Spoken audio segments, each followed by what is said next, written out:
I started playing when I was 3 or 4 years old. And it's a funny story because my mom actually had a dream that one of her kids was going to be a pianist. So I guess she dreams good.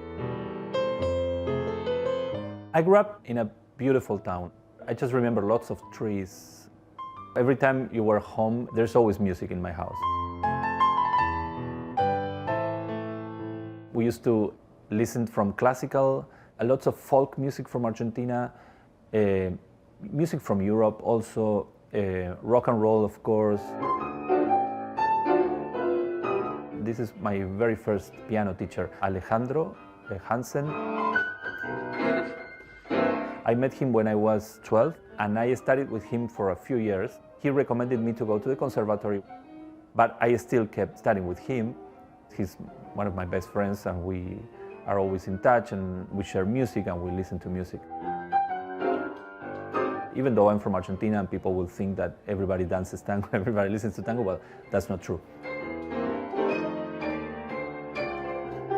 I was playing at a restaurant in Argentina, and one day somebody came to me and asked me if I could play a tango, and I realized that I didn't know any. So I went home and I was like, I need to learn one, and then two, and then three. And then I got invited to play in a tango show on board a cruise ship around the world. I was in charge of the orchestra, I was directing and playing the piano. So that was pretty amazing for me. It was like a completely change in my career. One thing is playing tango as a performer, where people are going to be sitting, listening to you, and another completely different thing is to playing for dancers. What we do here is Argentine tango. It started in the very last days of the 1800s and into the early 1900s.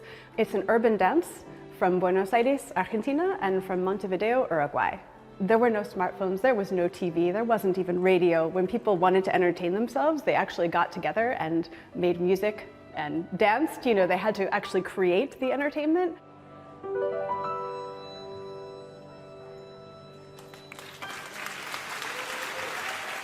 Around 1920, and largely through Carlos Gardel, the very famous singer and then film star, tango became popularized in films and people got interested in it all over the world. In the 1950s, when tango dancing fell out of style, tango music took a different route and it went onto the concert stage, and it became known around the world as concert music, as music to sit down and listen to.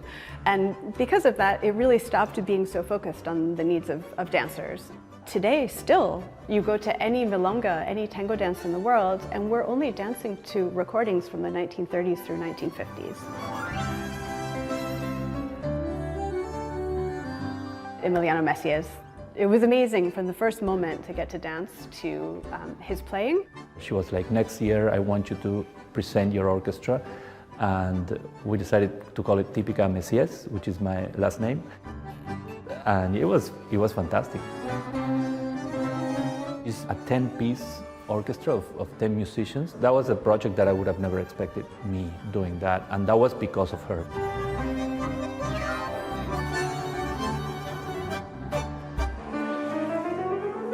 Even though I don't know anything about dancing, I just like to watch and try to feel like we are connected and we're trying to do something together, right? He understands that he's playing for me, and he gets great joy and pleasure for him. You could look at this man and tell that he is having the greatest time of his life. The first time I heard him, I said, who is that on the piano? And I was transfixed by his musicality and his ability to kind of fill that big space with his personality and this feel of tango. I got invited to play in a very important show, which is called Forever Tango. That was pretty amazing. We play everywhere and also for big crowds and beautiful theaters. I also saw myself getting into the musicals.